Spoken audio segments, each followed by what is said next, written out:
Dear parents, మీకందరికీ నా హృదయపూర్వక నమస్కారాలు తెలియజేస్తున్నాను. మనము ఈ యొక్క అకాడమిక్ ఇయర్ ముగిస్తూ ఉంది. ఇప్పుడు 10వ తరగతి విద్యార్థులు విజయవంతంగా మరి ఎగ్జామ్స్ రాశారు. అన్ని స్కూల్ కార్యక్రమాలు మరి చాలా చక్కగా నిర్వహించాము. ఈ సమయంలో నేను మీకు ఒక ముఖ్యమైన విషయం తెలియజేయాలనుకుంటున్నాను. ఇది మన స్కూల్లో జరిగినటువంటి విషయము.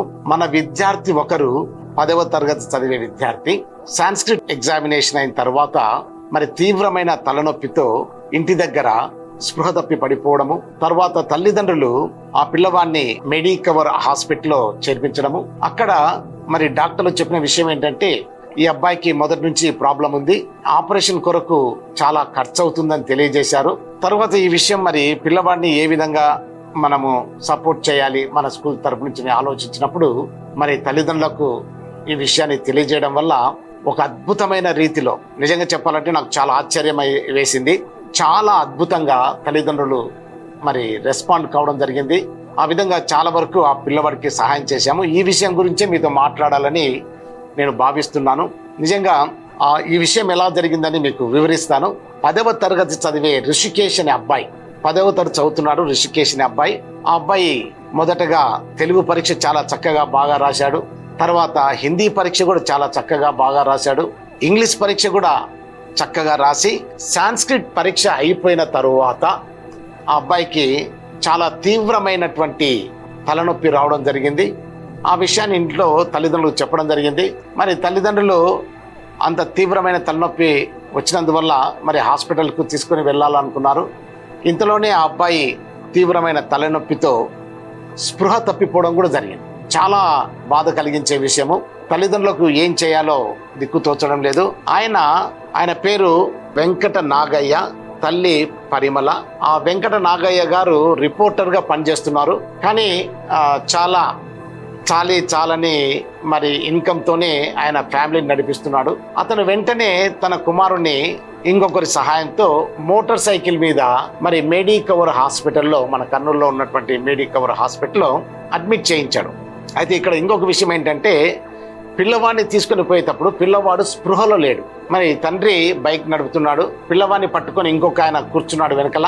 ఆ పిల్లవాడి ఒక కాలు మరి నేల మీద రాచుకుంటూ మరి హాస్పిటల్ వరకు అట్లానే వెళ్ళడం జరిగింది. ఎందుకంటే పిల్లవాడు స్పృహలో లేడు, ఆ పెయిన్ అనేది ఏంటో తెలియడం లేదు. కాబట్టి పిల్లవాడు మరి ఆ విధంగా హాస్పిటల్ తీసుకోవడం జరిగింది. మరి డాక్టర్లు వెంటనే అడ్మిట్ చేసుకున్నారు.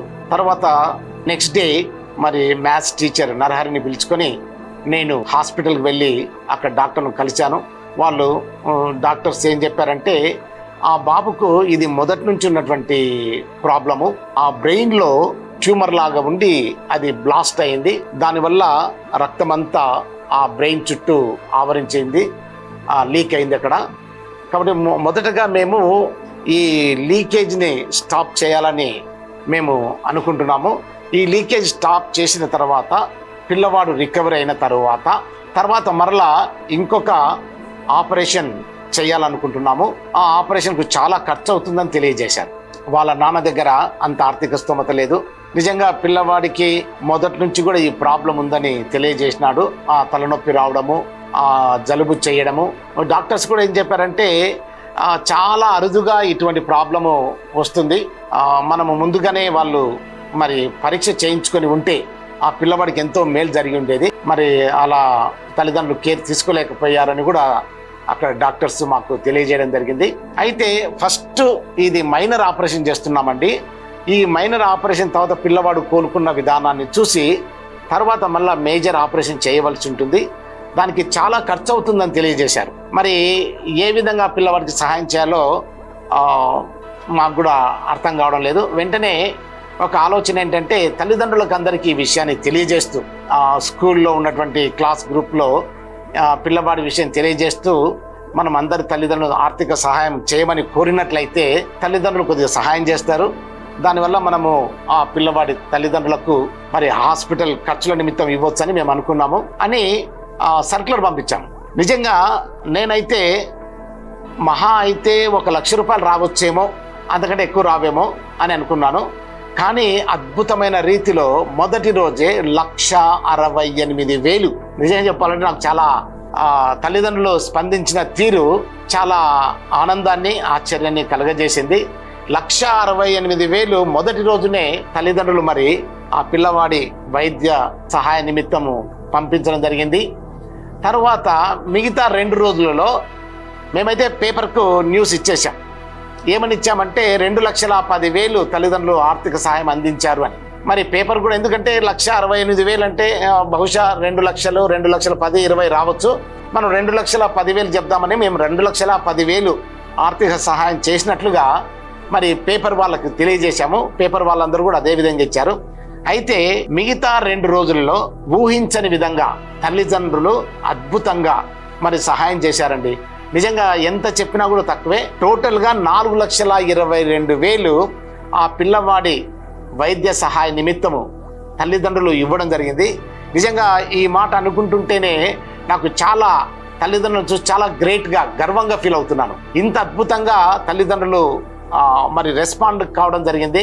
మరి తల్లిదండ్రులు ఆ అబ్బాయి తల్లిదండ్రులు కూడా చాలా తల్లిదండ్రులకు అందరికీ తమ కృతజ్ఞతలు తెలియజేసినారు. మేము కూడా మరి ఏ క్లాస్ నుంచి ఎంత అమౌంట్ వస్తుంది, ఏ క్లాస్ నుంచి ఎంత కలెక్ట్ అయింది అన్న విషయాలన్నీ కూడా, అంటే తల్లిదండ్రులు కొంతమంది 15,000, 12,000, 10,000 ఈ విధంగా తల్లిదండ్రులు చాలా అద్భుతంగా మరి ముందుకు వచ్చి హెల్ప్ చేయడం జరిగింది. మరి తల్లిదండ్రులకు ఈ హెల్ప్ జరిగిన తర్వాత మరి వారికి కూడా కరెక్ట్గా ఈ డబ్బంతా ఆ పిల్లవాడి వైద్య నిమిత్తము అందిందా లేదన్నటువంటి అనుమానాలు అయితే ఉండవు. కానీ ఏవైనా ట్రాన్స్పరెంట్గా ఉండాలనే ఉద్దేశంతో మరి క్లాస్ వైజ్గా ఏ క్లాస్ పిల్లలు ఎంత అమౌంట్ మరి సహాయానికి ఇచ్చారో ఆ వివరాలన్నీ తెలియజేస్తూ మరి వీలైతే ఈరోజు వాళ్ళ తల్లిదండ్రులకు ఆ ఇన్ఫర్మేషన్ అంతా పంపడం జరుగుతుంది. వాళ్ళకు బేసిక్ ఇన్ఫర్మేషన్ ఇచ్చేసాము. 4,22,000 మరి సహాయం కొరకు ఆ అబ్బాయి ఆరోగ్యం కొరకు తల్లిదండ్రులు ఇవ్వడం జరిగింది. ఆ మేజర్ ఆపరేషన్ కూడా అయినట్లు తెలియజేసినారు.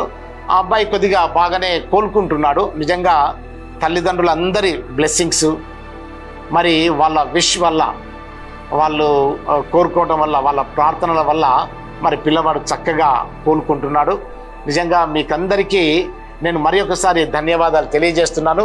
ముఖ్యంగా ఒక మాట చెప్తాను. The great aim of education is not knowledge but action. అంటే విద్య యొక్క ముఖ్య ఉద్దేశం ఏంటంటే యాక్షన్ ఓరియంటెడ్గా ఉండాలని. నేను అంటాను the great aim of education is building character and doing great things for the betterment of the society. అంటే క్యారెక్టర్ను బిల్డ్ చేస్తూ సొసైటీ కొరకు, తన కొరకు ఉపయోగపడేలాగా చేయడమే మరి ఎడ్యుకేషన్ యొక్క ముఖ్య ఉద్దేశం అని నేను కూడా భావిస్తాను. కాబట్టి అద్భుతమైన రీతిలో తల్లిదండ్రులు అందరూ మరి సపోర్ట్ చేస్తారు. ఇంకొక విషయం ఏంటంటే మన స్కూల్లో మీకు అందరికీ తెలుసు సోషల్ అవేర్నెస్ ప్రోగ్రామ్ అని ఒకటి పెట్టాం. ఆ సోషల్ అవేర్నెస్ ప్రోగ్రాంలో సొసైటీలో జరిగే మరి కొన్ని ప్రాబ్లమ్స్ను వాటిని తీసుకొని పిల్లలతో చక్కగా డిస్కస్ చేసి వివరించి తెలియజేసి మరి దగ్గర ఉన్నటువంటి కొన్ని ఊర్లకైతేనేమి మరి దగ్గర ఉన్నటువంటి కొన్ని ప్రాంతాలకు మన విద్యార్థులు వెళ్ళి అక్కడ తల్లిదండ్రులకు ఆ విషయాన్ని తెలియజేస్తారు. అంటే ఏంటి ఆ సోషల్ ప్రాబ్లంను ఎలా అధిగమించాలి, మరి ఏ విధంగా దాన్ని మనము ఎటువంటి స్టెప్స్ తీసుకోవాలని తల్లిదండ్రులకు అందరికీ తెలియజేయడం జరుగుతుంది.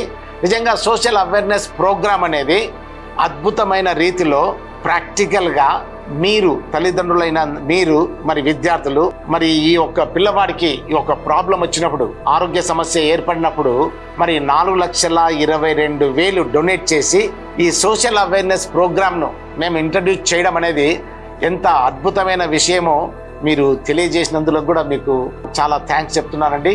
కాబట్టి దయచేసి మరి పిల్లలను ఈ విధంగా మీరు ఇంకా ముందుకు నడిపించాలని కోరుకుంటున్నాను. ముఖ్యంగా మరి విద్యార్థులు వాళ్ళ భవిష్యత్తు మరి చక్కగా చాలా ఉజ్వలంగా ఉండాలంటే తల్లిదండ్రుల సహకారం చాలా అవసరం. తల్లిదండ్రుల సపోర్ట్ లేకుండా ఏ స్కూలు కూడా పిల్లలను డెవలప్ చేయడం సాధ్యం కాదు. ముఖ్యంగా మేము చెప్పే ఈ ఓవరాల్ డెవలప్మెంట్ ఎడ్యుకేషన్ అంటే సబ్జెక్ట్ వైజ్గా చాలా స్కూళ్ళలో చాలా బాగా చెప్తుంటారు, దాన్ని ఎవరు కాదన్నారు. అయితే అదర్ దాన్ సబ్జెక్ట్స్ అంటే బిల్డింగ్ స్టూడెంట్స్ ఇంటిగ్రిటీ, మరి ఒక లీడర్షిప్ స్కిల్స్, ఈ సాఫ్ట్ స్కిల్స్ అనేటివి, రిలేషన్షిప్ బిల్డింగ్ అనేటివి, పిల్లవాడు ఏదైనా సాధించాలా అన్నటువంటి భావన కలగజేయడం, ఇవి చాలా ముఖ్యమైన విషయాలు. వాటిని దృష్టిలో పెట్టుకొని చాలా ప్రోగ్రామ్స్ డిజైన్ చేశాము. ఆ విధంగా మన విద్యార్థులు ఆ లీడర్షిప్ స్కిల్స్ను డెవలప్ చేసుకుంటున్నారు. ఈ విధంగా చక్కగా ఈ సోషల్ అవేర్నెస్ ప్రోగ్రామ్ ఏదైతే పిల్లలు మరి దాదాపుగా 2 దశాబ్దాలుగా మనము ఆ కార్యక్రమం నిర్వహిస్తున్నాము, అది ప్రాక్టికల్గా మన స్కూల్ విద్యార్థికి మరి ఆరోగ్య విషయంలో ప్రాబ్లం మరి వచ్చినప్పుడు హాస్పిటల్లో ఉన్నప్పుడు అబ్బాయి మరి స్పందించిన తీరు ఈ సోషల్ అవేర్నెస్ ప్రోగ్రామ్ యొక్క గొప్పతనం అని కూడా నాకు అనిపిస్తుంది. నిజంగా సహకరించిన తల్లిదండ్రులందరికీ, విద్యార్థులకు కూడా, మరియు ప్రతి టీచర్కు, మరి బయట వాళ్ళు కూడా సహాయం చేసినారు. వాళ్ళకందరికీ కూడా నేను మనస్ఫూర్తిగా మీకందరికీ ధన్యవాదాలు తెలియజేస్తున్నాను. మన పిల్లలు ఈ విధంగా మనము ముందుకు నడిపించాలని, వాళ్ళ అభివృద్ధిలో తోడ్పాటు సహకారము ఎల్లవేళలా మాకు ఉండాలని తెలియజేస్తూ మరి నేను ముగిస్తున్నాను. Thank you very much.